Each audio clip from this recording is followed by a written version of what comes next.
Então, o tema de hoje é o segredo da anamnese da ultrassonografia do ombro. Então, é uma aula que eu nunca vi uma aula abordando esse tema, né? Falando mais sobre a entrevista ali do paciente, mas que tem muita dica, tem muito macete aí para vocês. E vários desses macetes foram casos práticos ali que a gente quebra a cabeça, demora para entender o diagnóstico, para entender a alteração de imagem. Então, eu fiz um resuminho de algo que vai facilitar muito aí o dia a dia de quem faz a ultrassonografia músculo-esquelética, focando principalmente no ombro.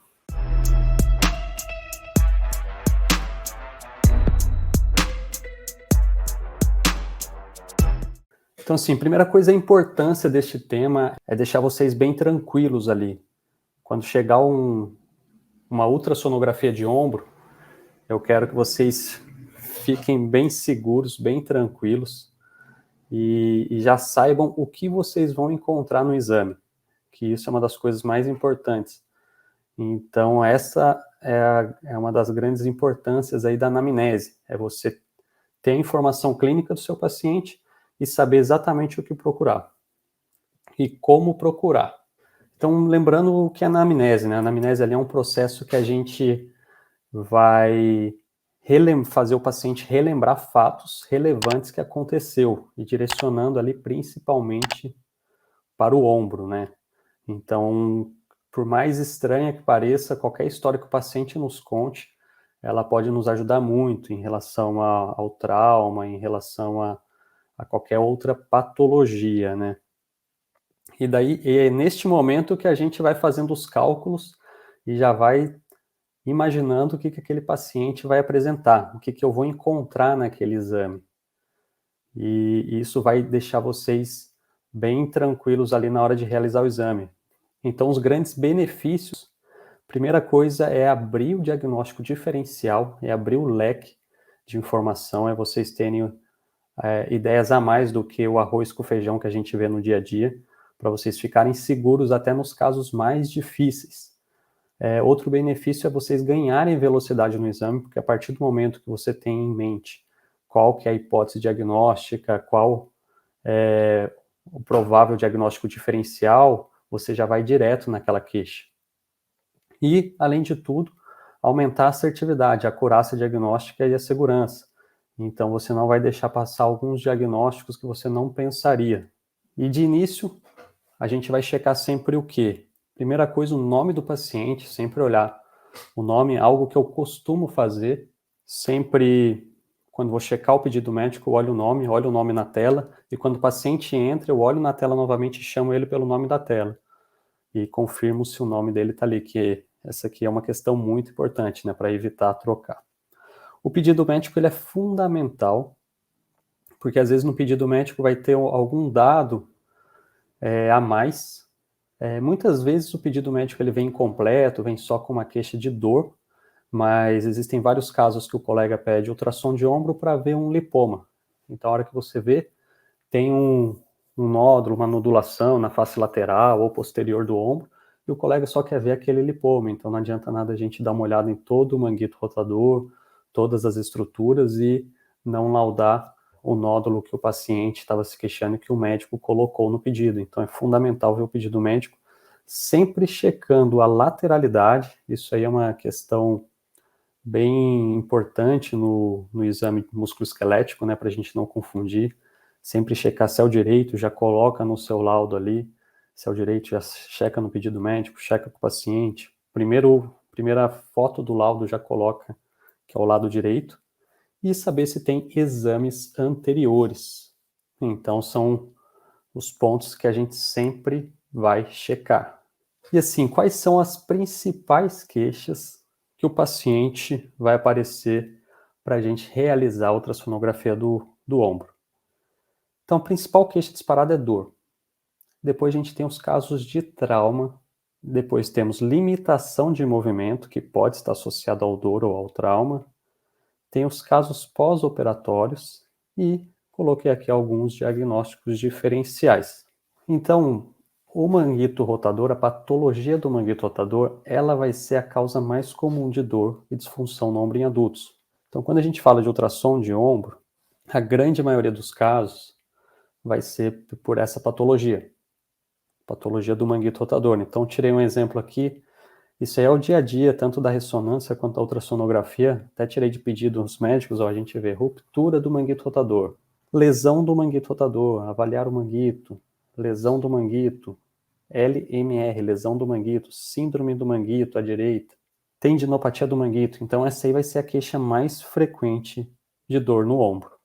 Então, a grande maioria dos exames vai ser devido a uma patologia do manguito rotador. E aí eu chamo a atenção para quem descreveu esse mecanismo, né, o impacto, né, também chamado de impacto subacromial. Então, o Neer descreveu em 1982, e ele citou alguns estágios aqui, bem definidos, que isso aqui vai ser bem importante. Então, pessoal, para contextualizar, antes de entrar aqui, então o que a gente tem? A gente tem os impactos do ombro. O mais comum é o impacto subacromial que cursa com essa patologia do manguito. Então, o impacto subacromial vai ser o impacto aqui das estruturas que ficam entre o arco coracoacromial e a cabeça humeral. Então, ali principalmente a gente tem tendão e bursa. Então, essas estruturas elas vão ser acometidas.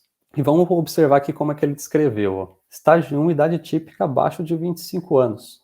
Colocou mais como edema, que seria um processo inicial, né? O tratamento vai ser conservador, o curso é reversível. No estágio 2, ele já colocou aqui, entre 25 e 40 anos, é uma atividade, uma dor mais recorrente. E no estágio 4, ele já coloca como esporão ósseo e rotura tendínea. Então, colocou acima de 40 anos.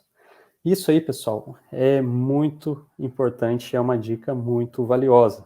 Quando eu fui preparar uma aula de lesão de manguito rotador, eu peguei ali o meu arquivo, principalmente de ressonância, né, para ilustrar as imagens. Então, eu peguei lá, que a primeira coisa que eu fiz? Estava procurando aleatório, eu achava, dificilmente estava achando uma rotura, ombro normal, só tendinopatia, um pouco de bursite. Então, eu não estava conseguindo localizar bem. Aí, o que eu fiz? Organizei pela idade. A hora que eu organizei a lista pela idade, aí eu comecei ali nos 30. Fui olhando, não achava nada de rotura. Comecei a achar rotura acima de 40. Então, bateu exatamente com o que o Neer falou aqui em 82. Ah, Matheus, então significa que o cara não pode ter uma rotura antes dos 40? Pode ter sim, mas estou falando a maior frequência dos achados. Então, isso aí bateu muito. Em resumo, o que ele fala? O estágio 1 começa, né, depois que vem uma tendinopatia, depois dos 40, rotura. E aí, onde a gente vai dividir a dor no ombro ali, abaixo de 40 anos, você já vai pensar em alguns achados. Isso aí você pode aplicar na sua prática. Eu quero que você já chegue no seu exame preparado. Que abaixo de 40 anos, esse paciente pode ter o exame completamente normal. Se tiver alguma alteração ali do manguito, a alteração inicial vai ser só uma bursite. E ele pode ter uma bursite e tendinopatia, mas normalmente sem roturas. E acima dos 40 anos, também pode ter um exame normal, pode ter uma bursite com tendinopatia, mas você já vai encontrar com maior frequência ali rotura parcial ou rotura de espessura total, que é a rotura transfixante. E com o avançar da idade, já falando ali dependendo de 60, 70, você pode ter aquela rotura maciça que evolui com a ascensão da cabeça humeral, chamada de artropatia do manguito rotador. Então, a idade, ele é um fator fundamental aqui para os achados da ultrassonografia do ombro. Se você aplicar esse dado, você vai ver que vai bater muito na sua prática. Depois que eu fiz essa aula, que eu comecei a prestar atenção, eu sempre tento adivinhar o exame antes de realizar a ultrassonografia. E acaba batendo na maioria das vezes. Então aqui eu estou falando para o paciente que tem uma queixa de dor no ombro apenas, com a suspeita de impacto, de patologia do manguito rotador, que é a queixa mais frequente. Porém, esse paciente ele pode ter uma dor muito aguda e não teve trauma. Então agora aqui a gente vai pensar em outro cenário. O paciente chegou com uma dor muito intensa, sem relação com trauma. Paciente com uma dor muito intensa sem relação com trauma, eu vou pensar em patologia calcária, que quando tem migração de cálcio, patologia calcária é depósito de hidroxapatita de cálcio dentro do tendão. E esse cálcio ele pode ir para a bursa, pode ir para dentro do osso, que a gente chama de migração. Normalmente uma dor aguda, ela tem migração, e é uma dor de levar o paciente para o pronto-socorro. Eu posso falar que eu já presenciei, eu já tive essa dor, então é uma dor muito intensa, uma dor muito forte, que o paciente pode chegar assim, ó, eu tive que ir lá no pronto-socorro, uma dor que não apareceu. Então você tem que pensar nesse diagnóstico. E aí o que eu chamo a atenção de vocês é que a tendinopatia calcária, ela tem fases. Então, o que acontece? A gente está acostumado a ver a calcificação com sombra posterior, mas a hora que ela está sendo reabsorvida, que ela dói mais, e quando ela migra. E nessas fases, ela pode não ter sombra, ela vai ficar mais ecogênica ali dentro do tendão. Observem esse caso aqui, que inclusive esse exame é meu. A calcificação, como ela está ecogênica, não está produzindo muita sombra, e aqui a cortical óssea com uma área de descontinuidade, e uma migração intraóssea, então uma calcária com migração intraóssea. Outra queixa de dor aguda no ombro também, a gente tem que pensar em capsulite. Capsulite, a inflamação da cápsula articular. Então, falando um pouquinho mais sobre capsulite, a capsulite ela tem fases. A fase inicial seria uma fase mais inflamatória, que o paciente pode sentir uma dor aqui no ombro que irradia. Geralmente esse paciente ele está acima dos 40 anos também, tem relação com diabetes, tem relação com casos de hipotiroidismo, alterações metabólicas, e o processo inicial é uma inflamação com essa dor que irradia. Em um segundo momento, que ela vai começar a determinar uma restrição de movimento, vai começar a restringir ali o movimento da cápsula articular, com a redução da amplitude de movimento, que é caracteristicamente ali pela clínica a limitação aqui da rotação externa. Então, sempre lembrar, dor muito aguda, se pode ser uma calcária, então procura cálcio, não espera só o cálcio ali com sombra, procura com mais detalhe, procura se tem alguma migração, e lembrar da capsulite também. Capsulite, os achados na ultrassonografia vão ser mais pobres, a ressonância ela é até mais sensível de ver a cápsula e o edema. Tem alguns achados descritos que é você olhar bem no intervalo. O intervalo é entre o supra e o sub, onde a gente vê o cabo longo. E ali em cima a gente tem alguns ligamentos. Então jogar o Doppler ali, ver se está vascularizado, ver se está simétrico. Esse aí é um dos achados. O espessamento desse ligamento que fica em cima também é outros achados, mas eles não são 100% sensíveis e específicos. Agora vamos falar um pouquinho sobre o trauma, né? Aquele paciente que teve um trauma. Muito importante na história ver se o paciente entendeu o que você falou, porque não é infrequente de você perguntar para o paciente se teve trauma, ele fala assim, olha, nunca tive trauma não, teve uma vez que eu caí, mas eu não fiquei traumatizado, ou teve uma vez que eu levei uma pancada, mas fiquei sem trauma. Então, entender o que é o trauma, né? Então, o trauma pode ser desde uma contusão, uma pancada, então teve uma pancada no ombro, sempre descartar se tem alguma lesão muscular, deltoide, trapézio, e você vai procurar uma lesão traumática do manguito. Aqui a boa notícia para quem vai fazer o exame é que lesões traumáticas são bem mais fáceis, né? As lesões traumáticas elas vão ficar com muito líquido, ela vai chamar muita atenção ali na região que teve o trauma. No trauma a gente tem que entender se teve luxação. Luxação é a perda da congruência articular. E no ombro, a gente tem a luxação, a gente tem a articulação acromioclavicular e tem a articulação glenomeral. Então, a acromioclavicular a gente pode ter um distanciamento da acromioclavicular. Tem vários graus, desde um estiramento dos ligamentos ali da acromioclavicular até uma lesão completa em que você vai observar o desnível da clavícula com acrômio. Tem até o sinal da dragona. E é interessante, sim, porque a maioria das pessoas não sabem que tem mais de uma articulação ali no ombro. Então tem até uma história bem engraçada ali de alguns colegas que tinham acabado de formar, foram fazer uma viagem, né, andar de snow, e aí um deles machucou e na hora já apareceu esse sinal aqui, né? E aí o outro colega, não, já estou acostumado a reduzir, pode deixar que eu coloco de volta, e começou a fazer manobras para voltar à congruência articular, mas as manobras que o colega estava fazendo era para fazer a redução da glenomeral, que é outra articulação.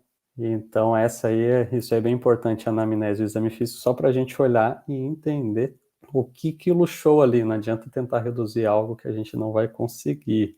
Então lembrar que tem articulação acromioclavicular e glenohumeral. E a glenohumeral existe essas duas luxações que são mais frequentes, na verdade a mais frequente é essa daqui, ó, que a gente divide em tubes e embry. O que seria esse tubes e embry?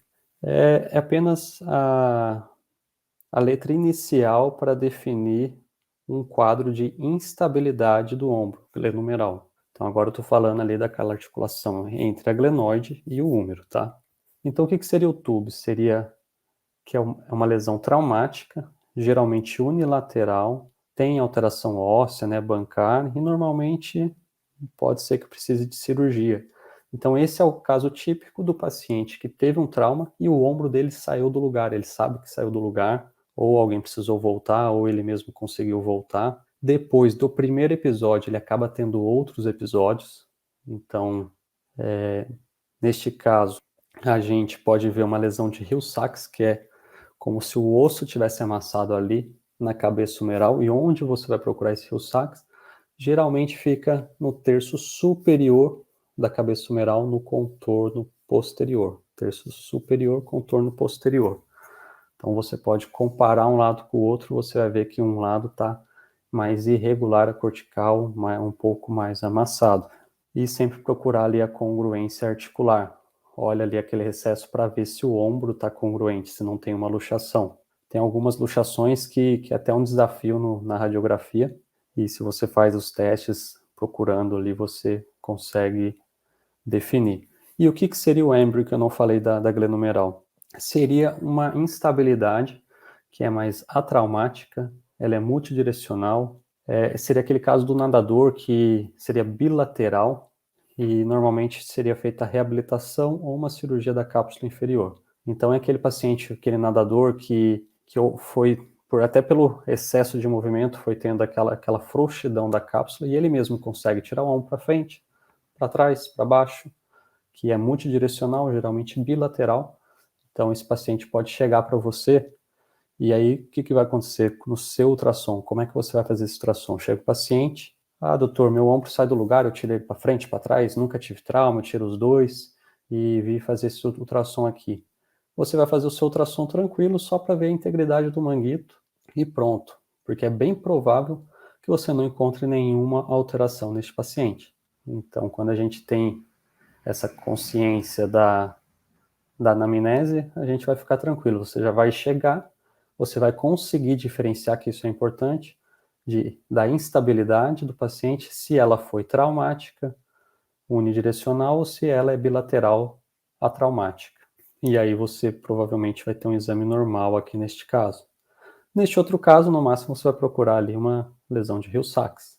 Esses casos normalmente não tem muita alteração de manguito, tá, pessoal? Falando ainda em trauma, o que você pode evidenciar? Fratura e ultrassom a gente sabe que é bom para isso. E onde você vai procurar? Avalia bem a tuberosidade, observa qualquer descontinuidade da tuberosidade e também observa a cabeça humeral. Qualquer perda da anatomia, você tem um lado contralateral para comparar, você vai valorizar. Um caso que eu já peguei, que fraturou a tuberosidade maior humeral, tinha uma bursite associada e a hora que você olhava para dentro da bursite, tinha um conteúdo completamente branco. Então, o que era aquilo? Sangue. Então, observe esses sinais indiretos também.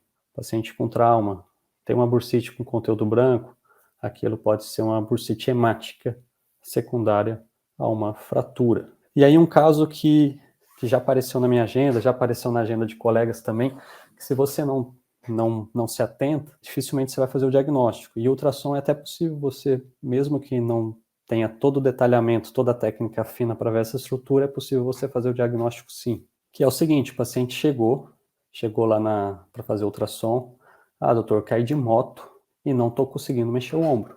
Então, esse aí é o que todo mundo vai fazer ultrassom, já fica assim, nossa, deve ter rompido tudo, com certeza o cara não consegue levantar, ele chega, ele não conseguia levantar o ombro. Isso aí já tinha o quê? Já tinha 15 dias. E daí você vai fazendo o seu exame, você até consegue ver os tendões, só que os tendões estão íntegros, e você fica. E nesse caso eu fiquei, deixa eu ver se não é cromoclavicular. Olhei a cromoclavicular. Eu falei, não, será que tá luxado o ombro, por isso que ele não consegue mexer e ninguém percebeu que estava luxado o ombro? Aí eu fui fazer o quê? Eu fui olhar a congruência articular. Olhei o recesso posterior de um lado, o recesso posterior do outro, fiz o movimento passivo e vi, não, tá encaixado. Então, esse caso eu fiquei quebrando a cabeça, eu falei assim, será que é o plexo braquial? Então, esses acidentes de moto ou de bicicleta em que o paciente tem esse mecanismo de hiperextensão cervical, você pode ter uma lesão neural, uma lesão do plexo. E, pessoal, assim, não é tão difícil de ver o plexo. Vou ver se eu até preparo uma aula para mostrar o básico mesmo. Quem faz cervical deve estar acostumado, né? Ver o lobo da tireoide. E aí, a hora que você vem para o lado, ou quem faz carótida também, você vai procurar artéria vertebral. Do lado, se você olhar, você consegue ver os nervos saindo, as raízes. E você consegue ver o escaleno também. Você pode acompanhar os vasos aqui. Eu sabia que dava para ver o nervo ali. Então fui procurar, procurei de um lado, procurei do outro. Aí eu consegui ver bem de um lado, aí o outro lado que teve a lesão estava bem mais alterado, estava bem mais espesso. Então eu concluí com uma lesão de plexo. Naquela época eu não sabia detalhar tanto onde que formava ali os troncos, os fascículos.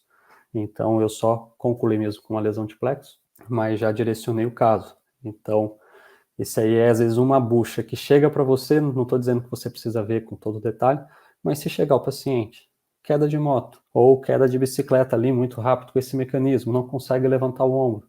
Pensa nessa hipótese, dá só uma olhadinha aqui nessa região, comparando com o outro lado, que você pode direcionar o caso. Agora falando da limitação do movimento sem trauma. Então, limitação do movimento sem trauma. Continuando, pensamos também na lesão do manguito. Então é só voltar ao slide anterior, né? Da idade, para a gente saber qual que seria o grau. Limitação do movimento sem trauma, tem que pensar em capsulite. Então, pensou em capsulite, já na fase restritiva. Então, o paciente ele não vai conseguir fazer muitos movimentos. E chama atenção aqui que esse paciente, mesmo passivamente, você não consegue. Um dos achados ultrassonográficos é você colocar o seu transdutor aqui no ombro, coloca o seu transdutor bem posicionado aqui, pegando o acrômio e o tendão do supra e pede para ele elevar o braço. Então aqui, ó, estou elevando o braço normalmente. O paciente com capsulite, como a glenomeral dele está restrita, o que ele faz? Ele usa outros músculos, ele mexe mais em bloco. Então você não consegue ver esse deslizamento do tendão abaixo do acrômio. Então esse é um dos sinais bem específicos também da ultrassonografia, porque ele acaba usando toda a musculatura, ele mexe em bloco. E aí você vai tentar o máximo ali para caracterizar as estruturas, ali o sub. O que você não conseguir avaliar, é importante você deixar bem descrito no laudo, falando que na técnica que o paciente apresentou limitação no movimento, não sendo possível uma avaliação completa do subescapular, ou nas regiões avaliadas do sub ele apresenta íntegro, então mais essas questões. Lembrar também, quando a gente está preso em uma atividade, né, por exemplo, alguns alunos que eu faço a supervisão no ambulatório, que a gente faz só ultrassom de músculo, então todos são médicos, né, e às vezes eles ficam muito presos ali na atividade do ultrassom em si, e chega um caso também, fala assim, nossa, Matheus, não sei o que é, o paciente não consegue mexer o ombro, não mexe o ombro direito, olhei, consegui ver os tendões estão íntegros. Aí a hora que você vai conversar com o paciente, você já observa também que ele não anda normalmente, que a hora que você pergunta, ele teve um quadro de AVC. É este movimento, este é a causa do déficit de movimento do membro superior. Então, com essa informação, você também já fica mais tranquilo. Outras causas que podem limitar o movimento, algumas sequelas já de osteomielite ou sequela de fratura que mudou a anatomia. Então, isso a gente vai buscar ali na história. E sequela de fratura sempre dificulta o exame por deixar bem alterado ali a arquitetura, o padrão ósseo normal, né? Cirurgia. Então, sempre questionar também se o paciente já fez alguma cirurgia. A maioria das cirurgias que a gente vai evidenciar é do manguito, né? Então, a gente pode observar algumas alterações pós-operatórias e pode ter rerotura. Dica, o que vai ajudar bastante no manguito pós-op? Primeira coisa clínica do paciente, como é que está a função dele, se depois da cirurgia ele continuou perdendo movimento ou se estabilizou, e aí é avaliar um músculo para ver o trofismo muscular. E um detalhe interessante, que eu quero que vocês prestem atenção, mostrando aqui com a seta, ó. Então esse aqui é o manguito de perfil, ó. O tendão parou aqui, e aqui a gente tem uma desinserção do tendão. Então, como que é feita normalmente a cirurgia do manguito? Se tem um esporão, o colega vai ressecar aqui esse esporão, e se tem a lesão, ele vai pegar, vai puxar o tendão, vai suturar ele aqui e vai colocar uma âncora na tuberosidade. Então, é bem comum de ver irregularidade da tuberosidade, e aí ele puxa o tendão para reinserir.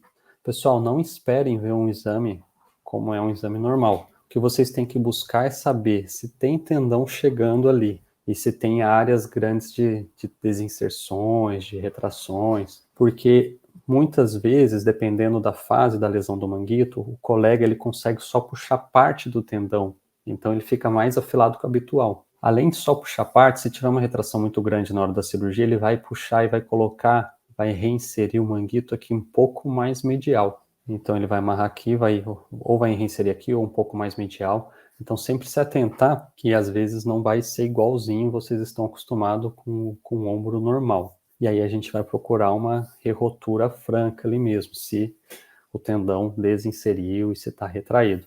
Então seria basicamente isso. A cirurgia, saber se foi cirurgia de instabilidade, que provavelmente você não vai observar nada no ultrassom, porque a cirurgia de instabilidade geralmente faz uma ancoragem aqui do lábio glenoidal, ou faz um reforço capsular, então você não vai conseguir observar nenhuma alteração. Então é o seguinte, alteração pós-operatória, foi instabilidade, não se preocupa, você provavelmente não vai ver nada. Foi manguito rotador, se atentar para os achados pós-operatórios normais. O tendão ele pode estar um pouco mais afilado, a inserção um pouco mais medial. Procure grandes roturas. Não valorize, talvez só por você ver que está um pouco afilado, falar que tem uma lesão ali, que pode ser só o aspecto pós-operatório normal mesmo, que o colega conseguiu puxar só um pedaço do tendão. E os exames anteriores eles vão ajudar bastante. Sempre pensar em diagnósticos diferenciais. Então, muitas vezes o paciente tem uma dor irradiada, é uma dor cervical que irradia. É muito comum dor muscular, paciente que apresenta aqueles pontos gatilhos na região da escápula.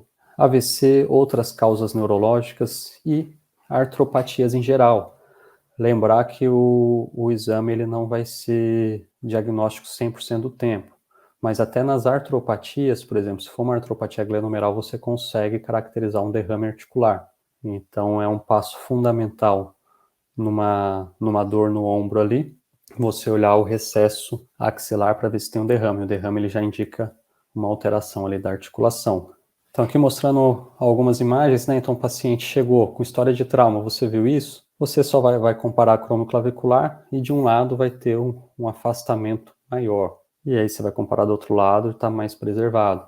Esse caso aqui não é deste paciente, porque esse paciente esse aqui estaria mais elevado. Mas esse aqui é um caso de lesão cromoclavicular no ultrassom. Você vê um derrame e um afastamento maior entre as superfícies ósseas. Vimos ali dor, principalmente, lembrar do impacto, pode ser uma calcária. No trauma, diferenciar a luxação acromoclavicular da glenomeral, lembrar de fratura. Limitação de movimento, vamos pensar em capsulite. Cirurgia, tentar saber se foi do manguito ou de instabilidade e os diagnósticos diferenciais, se é da região cervical, muscular ou artropatias. E qual que é o seu próximo passo para você agilizar muito mais ainda seu laudo? Próximo passo é você organizar seu laudo, porque da mesma maneira que eu apresentei aqui todos os itens que a gente tem que se atentar conversando com o paciente, eu criei fórmulas, criei algumas, eu me organizei minhas frases, já colocando assim, qual que seria a fórmula normal, uma fórmula 0 aqui, uma fina lâmina líquida, mesmo achado evidenciado do contralateral, o 1 seria uma discreta bursite, o 2 já um bursite com tendinopatia, aqui o impacto 3 já no paciente mais idoso, se a rotura é parcial, se ela é bem definida ou mal definida, ou se é transfixante. E aqui uma artropatia do manguito rotador. Então, conforme eu fui apresentando a clínica aí para vocês, eu fui desenvolvendo máscaras também. E isso vai te auxiliar muito, porque já chega o paciente lá, tem minha lista, eu já olhei a idade, já sei que provavelmente uma das máscaras que eu vou pegar vão estar, né, entre essas 4 aqui, se o paciente for jovem e não tiver nenhum trauma. Vou mostrar um caso prático simples para vocês. Então, vamos supor, chega o paciente já com 70 anos, 75, com uma dor no ombro, uma dor muito forte, não consegue, tem um pouco de limitação. E aqui comparando o normal com o alterado, né? Então, o simples fato de você colocar o seu aparelho transdutor do lado para evidenciar aqui você pode já de cara observar que o acrômio está encostando na cabeça humeral. Então, aqui o acrômio, cabeça humeral, é que a gente vê o tendão. Aqui a gente já vê o acrômio encostando na cabeça humeral. E aí você coloca já tem sua frase pronta, que essa aí é a frase, o laudo da artropatia do manguito rotador. já citando praticamente todas as alterações que você vai encontrar. O tendão do manguito no espaço subacromial, que é as irregularidades corticais, a rotura transfixante da extensão completa. O sub, você pode ter essas duas frases. Os demais tendões. Neste caso, é muito importante falar sobre o trofismo do deltoide. Então, ó, a organização aqui, que isso aí vai te adiantar cada vez mais ali no seu laudo. A mensagem principal que eu gostaria de passar aqui para vocês é que o exame de ultrassom vai muito além do que o fato de colocar o transdutor na pele do paciente e tentar enxergar ali na hora. Então, existe muita informação antes que vai te ajudar. Então, se você tendo essas informações antes de você entrar no seu exame, vai te ajudar muito e vai te ajudar a entender os achados. Vamos supor, você começa a fazer o exame, olha lá na cabeça humeral, uma irregularidade, um afundamento, e você nem sabe que o paciente teve luxação, você vai ficar um pouco perdido. Se você sabe que ele teve uma luxação, você já espera encontrar alguma alteração. Então, a imagem, ela depende muito do seu conhecimento prévio ali do que aconteceu. E, em resumo, vocês veem que não são coisas extensas. O que eu falei aqui hoje, em menos de 1 hora, é praticamente tudo que você precisa saber para se direcionar ali no exame de ombro e não ficar tão perdido com os achados que pode aparecer. Então você não precisa saber aquela anamnese detalhada, muito extensa, você precisa saber informações básicas e saber colher isso, e saber organizar o seu raciocínio para fazer o exame.